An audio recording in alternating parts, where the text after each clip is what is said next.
Hi, my name is Ed Gamble. I'm a faculty member in accounting at Montana State University. I'm Canadian, but I work down in Montana. Are there any accountants in here? No? I always have hopes that there's an accountant. Okay, so I teach tax, which I'm assuming you think is riveting, and financial accounting, but my main focus, and actually something that spawned my PhD, is the intersection between policy and pro-social activities.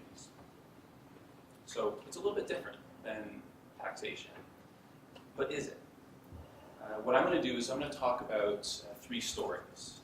I suspect that there's somebody who's a certified B Corp in the room. I'm going to share a story about certified B Corps. I'm also going to share a story about a microfinance project that I did, and then I'm going to finish off, which I have to do because I'm a tax person, something related to tax. So I'm going to share these three stories with you, but they actually center on, I think, some key points that might be useful for you. And I'm going to encourage you to ask questions as I go. So to these stories as I go along, if there's something, it makes it more interesting. I can't envision anybody wanting to listen to me for 20 minutes without a break. So please, I encourage you to ask questions as I go along. I'm a pretty simple guy. What I do is I like to ask a simple question and see if I can test it, which I think for policy purposes is actually quite useful, because I think there's a lot of assumptions that people go on and they make major choices without testing. So I'm going to talk about these three stories. It's analogous to somebody saying, is the sport football better than the sport basketball? Yes, it is. We should test that, right? Instead of making strong claims. So what I'm going to do is first off say thank you. I'm going to say thank you to Pablo for organizing it, for the Corfu folks, for the UDD folks. I mean, this is a really great opportunity. I'm really happy to be here, so thanks. So first things first, B Corps, I think most of you may know what B Corps are, certified B Corps. These are some that have either come or gone before that are B Corps. What generally B Corps do is they, and Patagonia is a reasonable example. There's a third party that does an audit, it's called BLAB, and BLAB does this audit of 4 different measures. These 4 different measures create some sort of composite score. And the composite score, if it reaches a threshold, then they get certified as a B Corp. What I did was, with my co-authors in Canada, we asked a question. We asked a really simple question. There's a claim being made by BLAB, and the claim was, if you get certified, you will also have greater financial performance. So the two together, right? You've heard this phrase before, right? You do well by doing good. Yes. So myself and my co-author said, okay, well, let's test this out. We contacted 35 B Corps, and we had a conversation. The conversations were 30 minutes to an hour, and we learned from them. And then we said, well, let's get a survey going. And the survey was to garner some private financial information and see if we could test this. And then what we did was we submitted this to a journal, and the journal came back to us and said, hey, we like your results, it's really interesting, but we'd also like you to follow up with them just to actually validate what the empirical work is saying. So what did we do? Well, we tested it out, and we looked at financial performance prior to certification. We used a methodology called difference in difference. It's a statistical technique that you can test before, you can test after, see if there's a difference. The point that we were testing was the certification, and what we found was actually a quite dramatic decrease post-certification. So what does that mean? Well, in this simple question, which is there some effect from certification? We can say on top-line revenue, there are. And for the smaller certified B Corps, it actually doubles. So it gets closer to high 30s, which is a pretty, significant claim. Now, this isn't like this doom and gloom sort of story. It's an opportunity to think through it. It's a simple question, which garners further questions. But at least at the face of it, there is something that is happening here. Pre-certification, certification, decrease of 20%. Yeah? The sample is from the United States or? Great question. Yeah. So the sample we had was Canada, US, and Mexico. Initially, when we started doing the process, we were hoping to get worldwide samples. We had folks in Australia. We actually had a few Chilean companies that were wonderful in terms of participating. But it skewed the data based on geography. So we stuck with a smaller sample. Great question. Any other questions? These results are pretty frightening on the face, right? No? Okay. Well, the end result of this first story was just on the simple question, the claim that BLAB was making is that you can do well by doing good is maybe not entirely true. A cautionary note. What's the second story? The The second story is regarding microfinance. So there was a tug. A friend of mine in Canada is head of a foundation who does microfinance work over in Uganda. And he said, Ed, there's this tug. And the tug is essentially organizations are trying to provide so many services for entrepreneurs, but it costs a lot of money. And we're trying to be financially sustainable as well at the same time. So there's, on one side, there's trying to offer a lot to people who are borrowing from you, starting these micro businesses, but you're trying to stay sustainable at the same time too. So the purpose of this particular paper, which has also been published, is there's this tension, right? The organization wants to do well, but at the same time, the organization really wants to provide a lot of services for their clients, but they also have to stay financially viable, a going concern. So there's this tension, and again, I said, well, let's test this out. I mean, I'm super interested in this. So what we did was we conducted a randomized controlled trial. This happened over a very long period of time, and it was in Uganda. And we started off by looking at, we had 50 interviews. I've come to really appreciate the value of having interviews up front. You learn a lot about the things that matter to organizations, and then you subsequently examine it empirically. So what we did was we had 50 interviews prior to, learning about the things that matter, the variables that could matter for these organizations. And then we conducted a trial. So here's the two things. One, the measures of success I put up there. Those were the first part of this study. So we said, okay, fine. These are the outcomes that matter to the organization, matter to the community, matter to the clients. So fine, no value judgment placed on it. This is what you see as important. And then we had a controlled trial. So the first group were treated essentially like a microfinance bank, where they lent money and then they pay it back. Nothing else.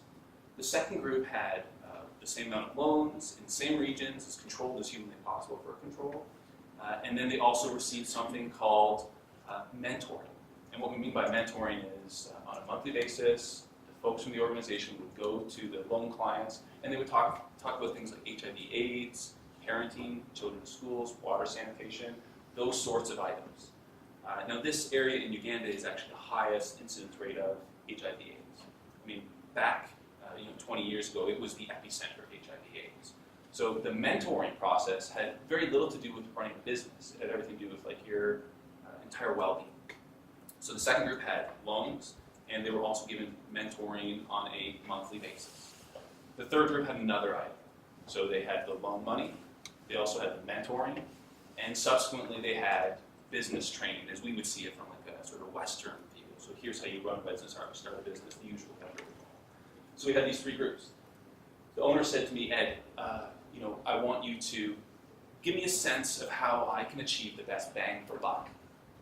And what the owner meant by that was, I don't have a certain amount of money.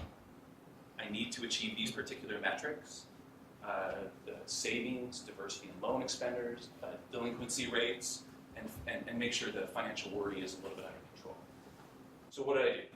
There's something on there which is a knapsack. In my head, that's how I would call it. Is that the same as you guys? The backpack there, you call it a knapsack. No, it's not at all. I'm seeing somebody saying no, it's not. Okay, well, I call it a knapsack. I was brought up to think it was a knapsack. Maybe it's not. But essentially what you can do is this mathematical optimization model where you can, it's called the knapsack problem. It's saying, how much stuff can I get into that knapsack given the size of the knapsack? So first, we did some hypothesis testing, and then we did an optimization model to see, okay, given the results of this hypothesis testing, this is what we might actually be able to do, the best bang for buck. What do you think we found? Which group is the best bang for buck? If you could wager on it. Group 3. Okay, you're saying group 3? Yes. Anybody else going group 3? Best bang for buck. What I mean is you get the most results for the least amount of money. Some people are willing to wager here. Well, actually, as it turns out, group 2 was the group. They achieved a very statistically strong effect on the measures that matter to them with the least amount of money. What cost the most? The business training. Day after day, this could have been more efficient? Absolutely. It's entirely possible that that's the case. I mean, there's always flaws with randomized control trials. But the end result was that mentoring achieved statistically significant results for less money. why should this even matter? Why would this matter? If you're the CEO, well, all of a sudden, they can essentially ramp up the amount of people that they help by 60% by making this one choice. So one simple question, one very long study, the policies of this microfinance institution have completely changed. They're sticking with the mentoring, but the business training, they're dialing it back. Questions? Story 2. No? Okay. Here's the good one. This actually dovetails a lot with Haley's saying about sort of models. And I actually think models, as I'm coming to learn more about them, they can be really useful tools for questions. Have any of you seen the global goals? Yes. They're quite large, yes. A subset maybe, or at least a really cool conversation that is the grand challenges. And one of the things I really take out of there is the notion of reducing barriers. It's one of the key things that I think are very important. So what did I do? Well, I asked a question. I asked a question with some help with friends, and it's towards the states. And the question was a bold question. What happens if we removed nonprofit tax exemptions? What would happen? So for example, in the States, as I've come to learn, churches do not pay land taxes. What does that account for on an annual basis? A whole heck of a lot of money. Like 80 million, 80 billion.